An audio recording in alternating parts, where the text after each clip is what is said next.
사도행전 4장 36절에서 5장 11절 말씀, 큰 두려움에 사로잡히다입니다. 이 사도행전에 소개가 되는 초대교회 모습은 어떤 모습인가?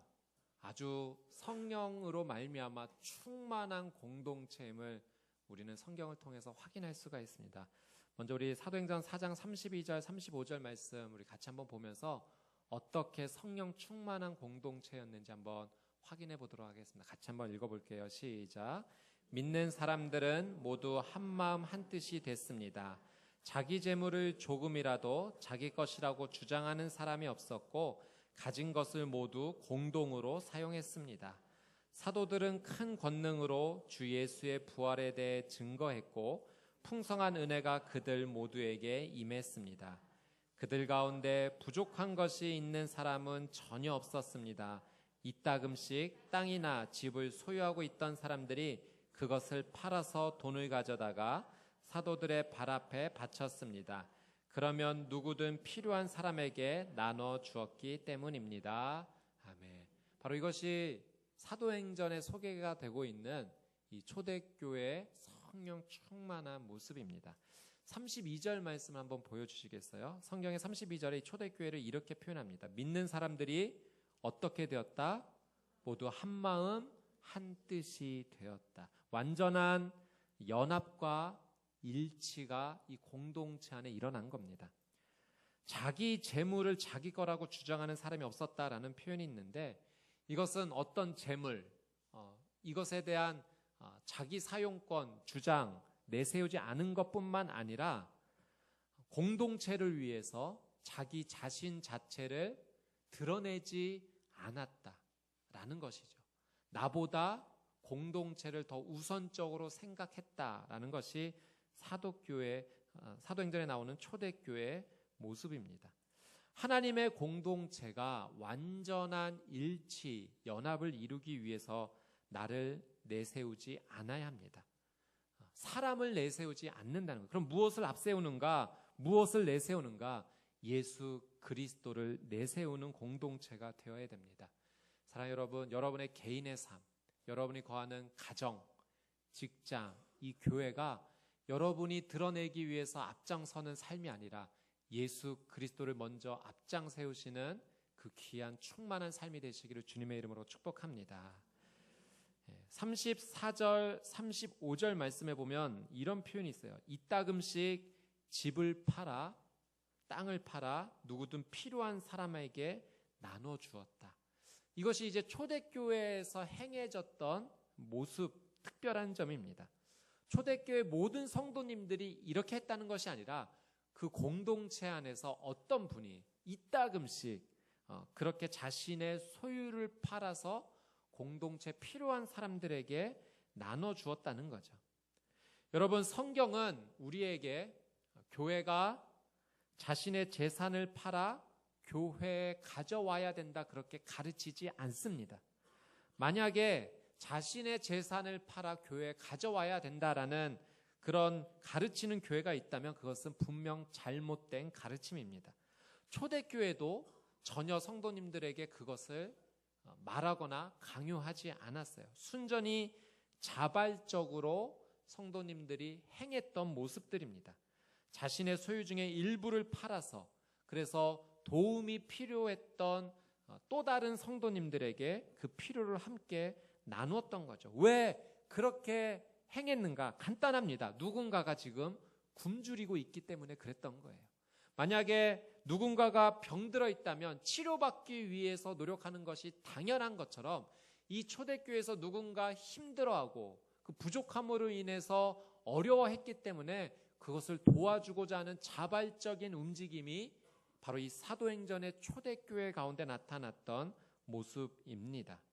여러분, 이 초대교회 성도님들이 그렇게 자신의 것을 팔아서 다른 사람들에게 나눠줄 수 있었던 이유는 무엇인가?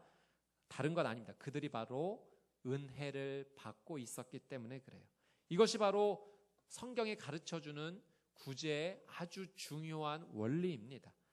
성령 충만을 받으면, 그래서 은혜를 받으면 누가 시키지 않아도 자발적으로 구제하고자 하는, 돕고자 하는 그 힘이 내적으로 흘러넘치게 돼요. 33절 말씀 한번 보시겠어요? 같이 한번 읽어보겠습니다. 시작. 사도들은 큰 권능으로 주 예수의 부활에 대해 증거했고 풍성한 은혜가 그들 모두에게 임했습니다. 아멘. 여러분, 구제가 일어나기 전에 먼저 사도행전에 나오는 초대교회 무엇이 이미 행해졌는가? 예수 그리스도의 부활에 대한 선포가 이루어졌고 그로 말미암아 은혜가 충만했기 때문에 그 뒤에 하나님이 원하시는 구제의 삶이 뒤따랐다는 겁니다. 부활하신 예수 그리스도를 전하는 것이 은혜의 시작입니다. 여러분, 교회의 사회적 역할이 굉장히 중요하죠. 지금까지 한국 역사에서 한국 교회가 감당해왔던 사회적 역할 잘 감당해왔고 훌륭한 일들을 맡았습니다. 또 앞으로도 한국 교회는 계속해서 그러한 일들을 힘써 나가야 될 것입니다. 그러나 이런 일들을 하기 전에 이 말씀 앞에서 우리가 반드시 생각할 것이 있다면 그것은 교회가 사회를 향해 구제 역할을 하기 전 가장 먼저 중요한 것은 부활하신 예수 그리스도를 선포하는 일입니다. 그것이 먼저 우선순위로 선포되어진 뒤에 은혜를 받고 힘을 얻어서 우리 주변과 사회에 힘들고 어려운 이웃들을 향해서 손을 내밀어야 되는 거죠. 예수 그리스도를 말한 뒤에야, 은혜를 먼저 경험한 후에야 우리는 하나님께서 말씀하신 구제의 삶을 살아갈 수가 있습니다. 사랑하는 여러분, 여러분의 개인의 삶 가운데 예수 그리스도의 이야기로 가득 차 계십니까? 성령 충만한 부활하신 예수 그리스도를 증거하고 선포하는 그 삶의 이야기가 여러분 가운데 많이 있습니까? 여러분, 우리 교회와 가정과 개인의 삶 가운데 예수 그리스도를 향한 선포가 가득해야 될 줄 믿습니다. 제가 어제 토요일 새벽에 제 안에 있었던 예수님의 이야기를 나누는 겁니다. 토요일 새벽에 새벽 예배를 이제 나오고자 이제 차를 타고 시동을 걸었는데 시동이 걸리지 않는 거예요. 보니까 이 헤드라이트를 켜놓고 제가 들어가서 다 방전이 되었더라고요. 그러니까 지금 마음이 너무 급한 상황입니다. 이거 빨리 시간 늦으면은 큰일 날 거가 분명한데 어떻게 되나, 그냥 바로 그 자리에 이제 뛰쳐나가면서 기도할 수밖에 없었어요. 하나님, 택시 한 대만 보내주세요. 어제 비가 좀 부슬부슬 내리지 않았습니까? 비가 부슬부슬 내리는 새벽 4시 40분에 그 한산한 거리에 갑자기 코너를 돌며 택시 한 대가 나타났습니다. 여러분, 우연일까요? 우연이 아닙니다. 하나님께서 내 기도를 들어주셨어요. 사랑하는 여러분, 하나님께서 우리의 기도를 들어주세요. 우리의 작고 연약한 신음소리라도 하나님은 놓치지 않으세요. 여러분, 기도하시는 가운데 아직 여러분의 그 기도가 응답되지 않는다면 좌절하지 마세요. 절망하지 마세요. 하나님의 때, 하나님의 방법으로 하나님께서 은혜 주실 줄 믿습니다. 사랑하는 여러분, 은혜를 사모하세요. 그것이 우리가 먼저 이 초대교회의 삶을 통해서 배워야 될 겁니다. 예수님의 이야기로 가득합시다. 그렇다면 우리의 개인, 우리의 가정, 우리의 교회가 정말로 성령으로 충만한 그런 놀라운 은혜가 가득할 줄 믿습니다. 오늘 본문의 36절, 37절 말씀 같이 한번 읽어보도록 하겠습니다. 시작. 키프로스 출신인 요셉이라는 레위 사람이 있었습니다. 사도들은 그를 바나바라고도 불렀는데 바나바는 위로의 아들이라는 뜻입니다. 그 사람이 자기의 밭을 팔아서 그 돈을 사도들의 발 앞에 갖다 놓았습니다. 이 초대교회에서 은혜를 경험하고 구제를 행했던 대표적인 한 사람이 지금 소개되고 있는 거예요. 그 사람이 누구라고요? 바나바. 여러분, 이 바나바의 이름이 요셉이라고 성경은 이야기를 하고 있고 사도들이 그를 바나바라고 불렀어요. 바나바의 뜻은 무엇입니까? 위로의 아들.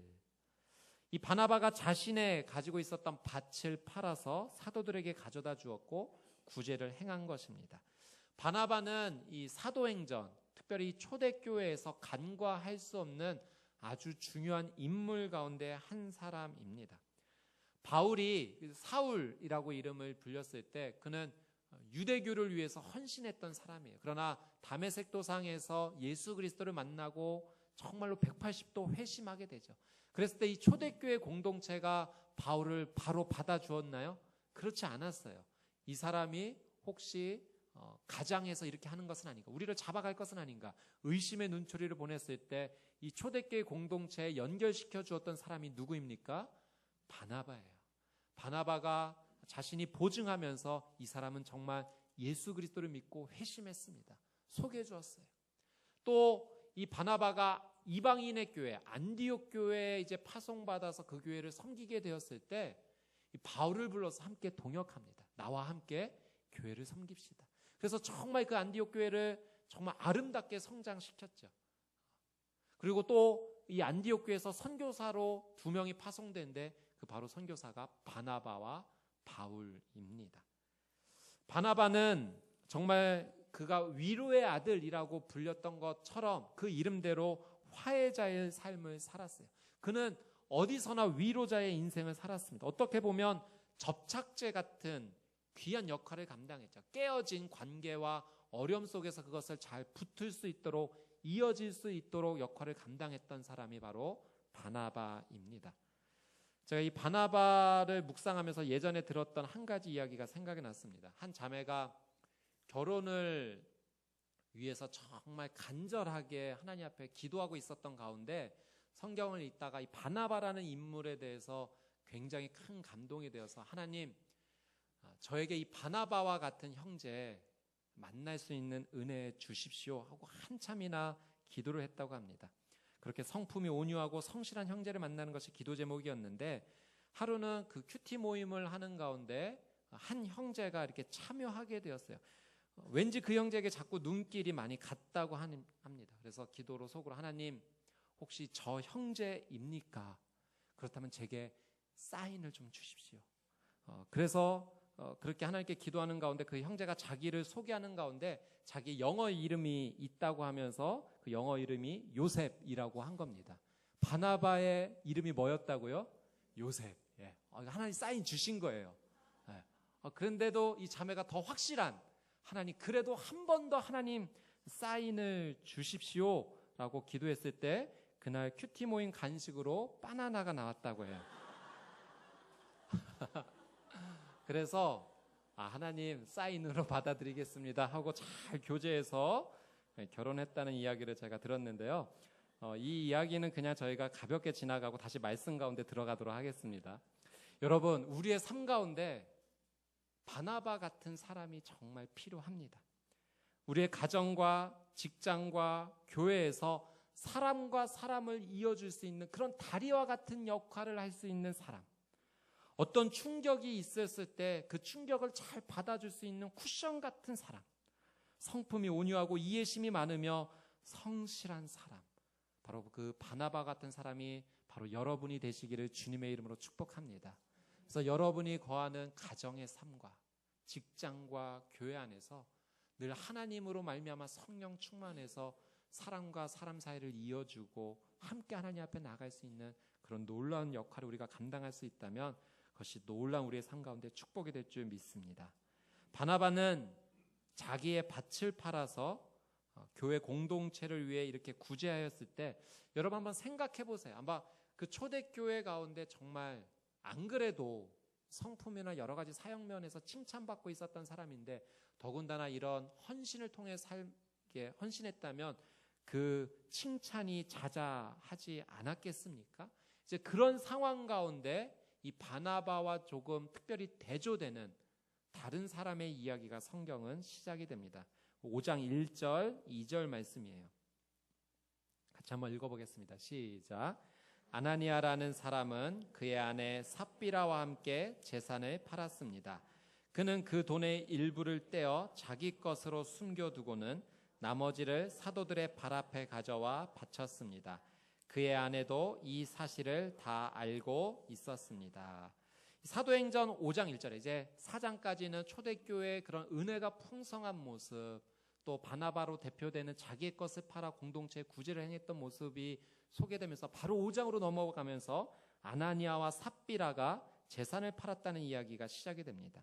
이 한글 성경에는 다 표현되어 있지 않았지만 이 영어 성경에는 1절이 but, 그러나 라는 말로 시작이 돼요.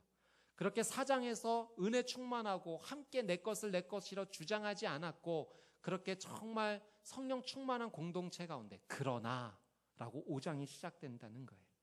여러분, 이것은 아나니아와 삽비라가 자신의 재산을 팔아서 구제한 것이 이 정말로 하나님의 뜻대로 온전히 구제만을 위해서 한 것은 아니다 라는 의미가 담겨져 있다라고 하는 거죠.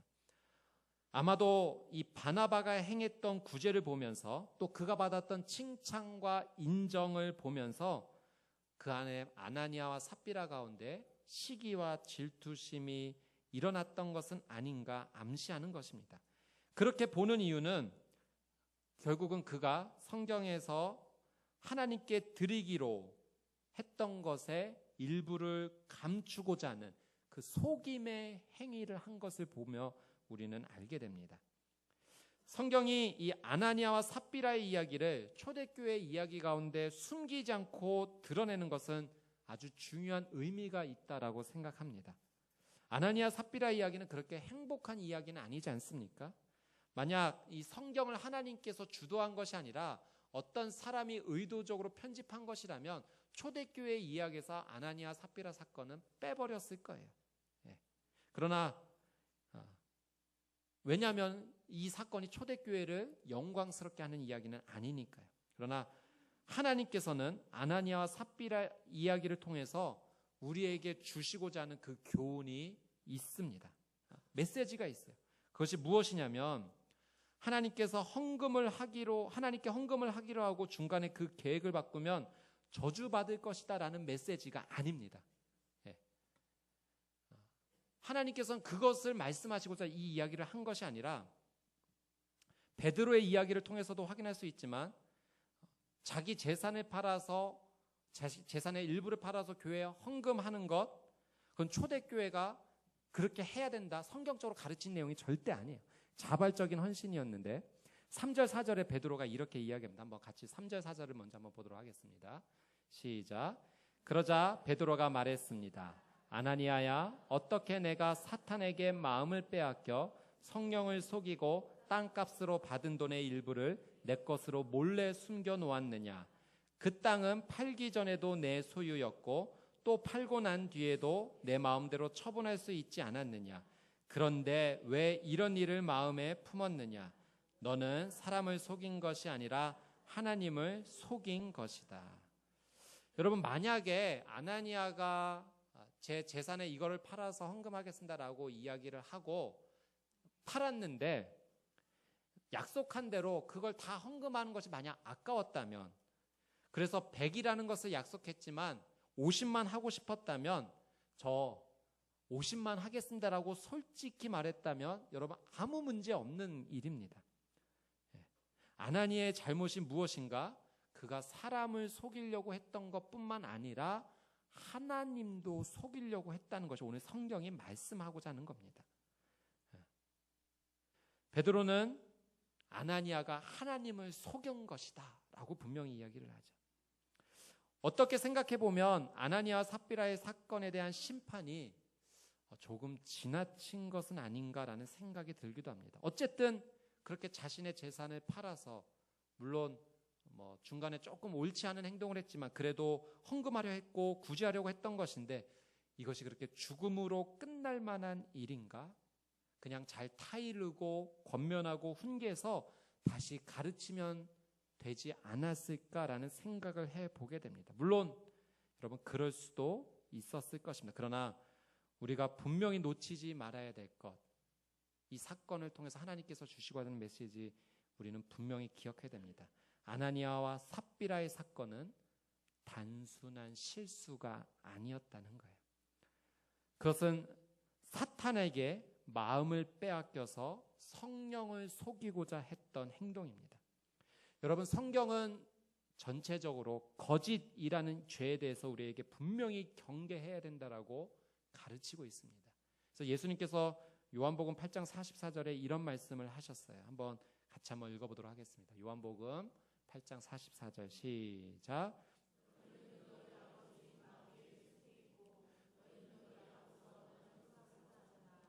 그는 처음부터 살인자였다. 또 그 안에 진리가 없기 때문에 진리 안에 서지 못한다. 그는 거짓말을 할 때마다 자기 본성을 드러낸다.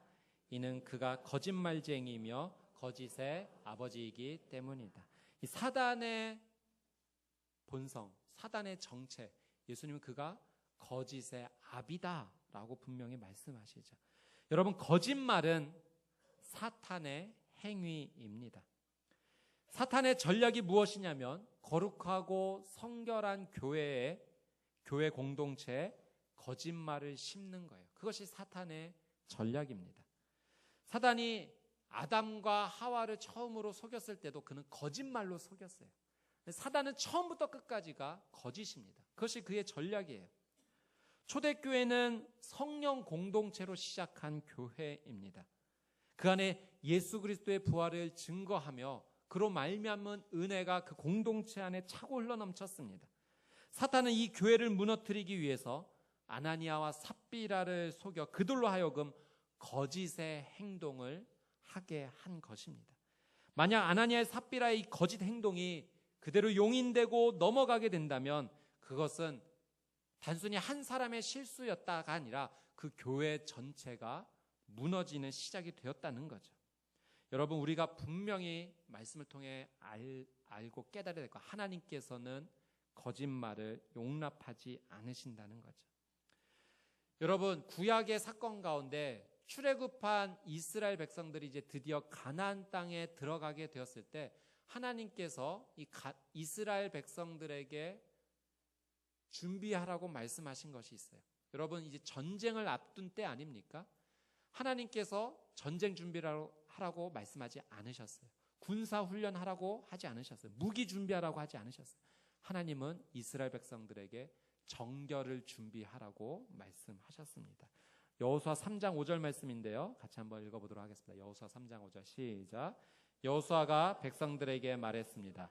너희는 스스로 정결하게 하라. 내일 여호와께서 너희 가운데 놀라운 일을 행하실 것이다. 아멘. 여러분, 하나님께서는 끊임없이 한 개인과 가정과 공동체의 거룩과 정결을 늘 끊임없이 말씀하셨다는 거예요.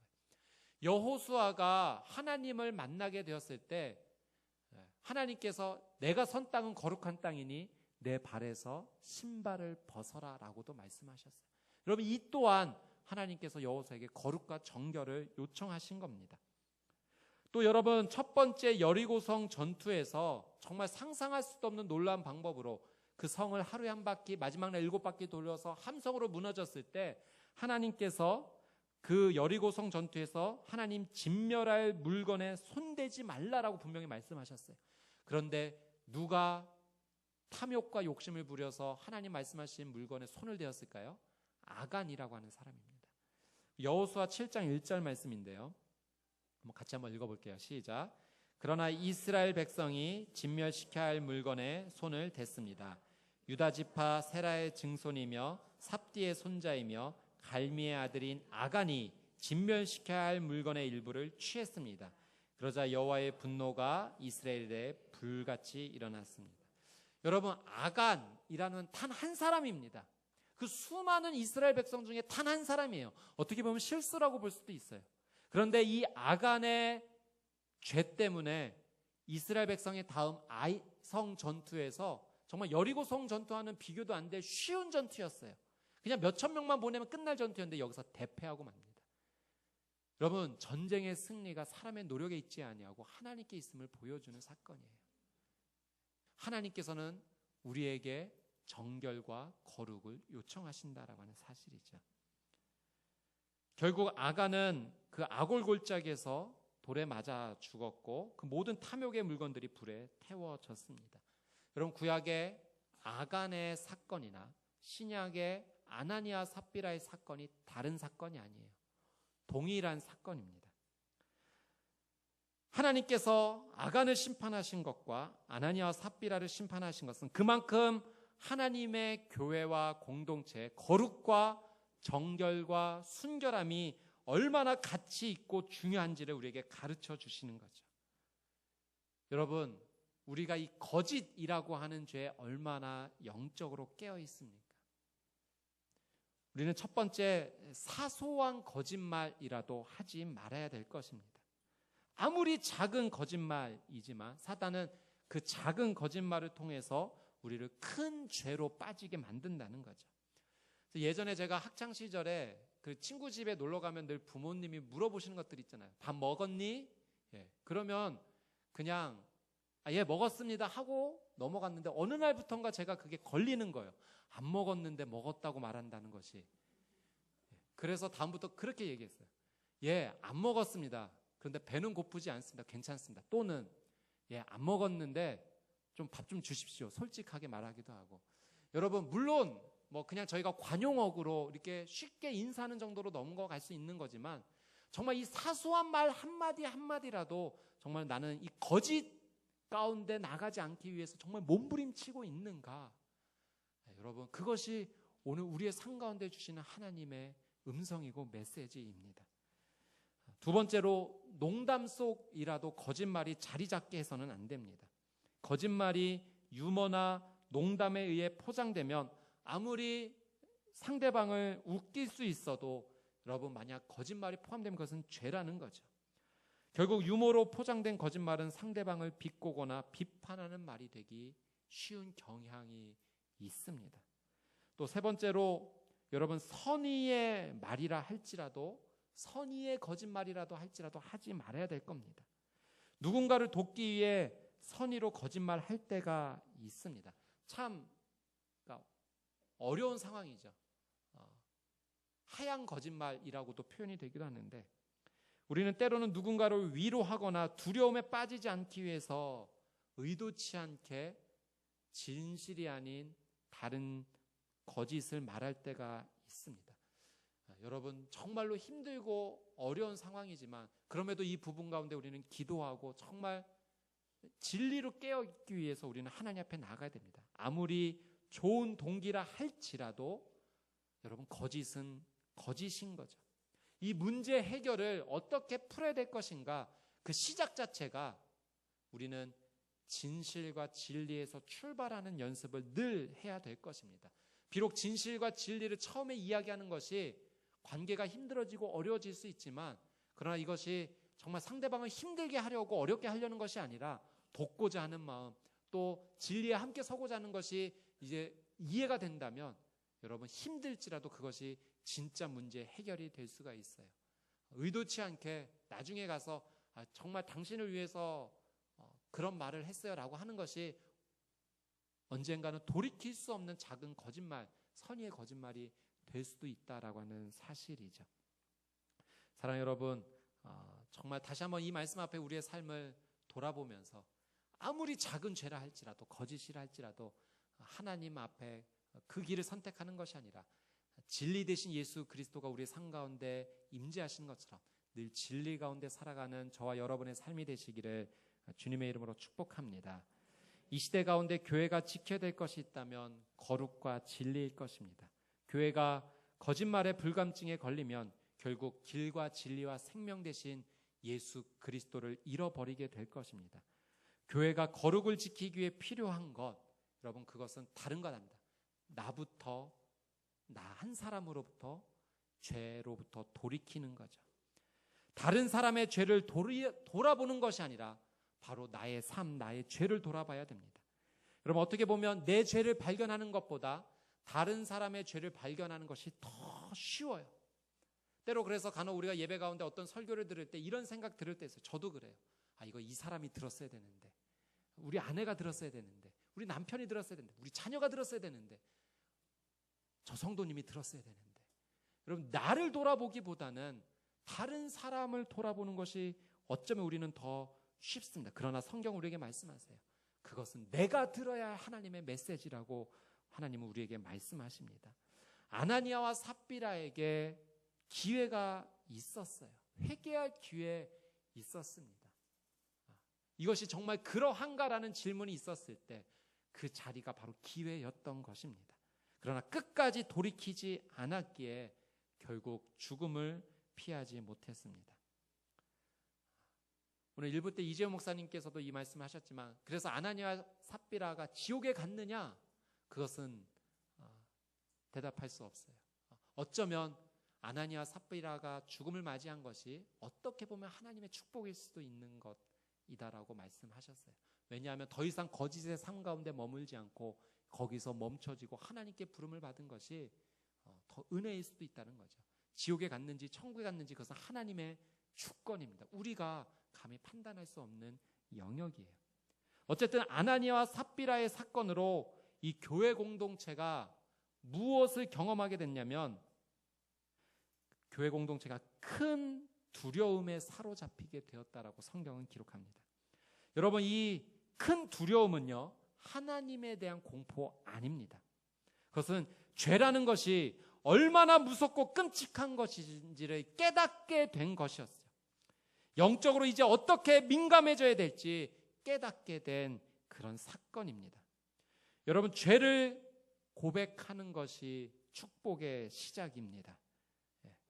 죄를 인정하지 않는 것, 그것이 심판의 시작입니다. 자신의 잘못을 겸손하게 인정하고 하나님께 고백하는 것, 그것이 회개죠. 회개는 그래서 심판이 아니라 축복입니다. 회개는 내가 스스로 이 죄에 대해서 책임지겠다라고 하는 것이 아니라 그냥 그저 내 죄를 하나님 앞에 인정하는 거예요. 그러면 책임은 누가 져주시는가? 하나님이 져주신다는 거예요. 여러분, 여러분이 지은 죄에 대해서 책임지라고 하나님 말씀하시는 거 아니에요. 그 죄를 인정하고 하나님의 도우심을 구하라는 것, 그 회개의 자리로 나오라는 것이 오늘 우리에게 주신 하나님의 음성입니다. 회개의 깊이가 여러분 곧 신앙의 깊이가 됩니다. 우리 안에 있는 깊숙한 곳의 죄악들을 우리 외면하지 말아야 됩니다. 힘들고 고통스럽더라도 우리 안에 밑바닥에 있는 그 죄악까지 다 끄집어내서 하나님 앞에 인정해야 됩니다. 어떤 사람의 그런 글을 본 적이 있어요. 부모님께서 이제 돌아가신 뒤에 자신이 살던 옛집으로, 그런 추억으로 그 집에 돌아가게 되는데, 그 집에 이제 우물이 있었다는 거예요. 아버지와 함께 그 우물을 만들었던 기억 때문에 이제 다른 분에게 이제 인부들을 부탁해서 그 우물을 다시 이제 복구하고자 하는 노력을 하게 되었답니다. 그 우물에 시간이 흘러가서 쓰레기와 여러 가지 흙으로 덮여 있어서 안에 있는 것들을 다 끄집어내는 작업을 먼저 했습니다. 한참 끄집어내고 이제 이 정도면 됐습니까? 라고 말했을 때 아니요, 아직 더 파야 됩니다 라고 했다는 거죠. 그래서 3일을 더 시간을 들여서 더 깊이 그 모든 것을 다 끄집어냈을 때 이제 여기까지 하면 됐습니다. 아니, 그전에도 충분했던 것 같은데 왜 여기까지 진행하셨나요? 왜냐하면 제가 아버지와 이 우물을 팠을 때 제가 처음으로 던졌던 쓰레기가 바로 주전자였어요. 이제 그 주전자가 나왔으니 이제 모든 것이 다 나온 것 아니겠습니까? 여러분, 여기까지 회개하면 되겠지? 아니요. 우리의 뼛속 깊숙이 묻혀있는 것까지 끄집어내어서 아무리 고통스럽고 힘들어도 그것을 하나님 앞에 가지고 나가 우리 하나님 앞에 자복해야 합니다. 여러분, 단지 몇 마디를 통해서 우리가 회개의 삶을 살고 있다라고 말하지 말아야 돼요. 정말 이 회개의 깊이가 내 신앙의 깊이가 됨을 하나님 앞에 고백하면서 정말로 내게 주어진 삶 가운데 하나님 원하시는 거룩과 정결과 순결의 삶이 무엇일까 영적으로 깨어 있어야 될 줄 믿습니다. 그러면 이런 신앙의 깊이가 깊어질수록 아무리 어려운 역경이 오더라도 우리는 견딜 수가 있게 됩니다. 깊이가 얕으면 쉽게 하나님을 불평하고 원망하게 되지만 이 회개의 깊이, 신앙의 깊이가 깊으면 깊어질수록 그런 어려움에 대해서 이겨낼 수 있는 힘이 생기게 되죠. 여러분, 그래서 우리 평택 온누리교회는 오늘 하나님의 말씀처럼 큰 두려움에 사로잡히게 되기를 바랍니다.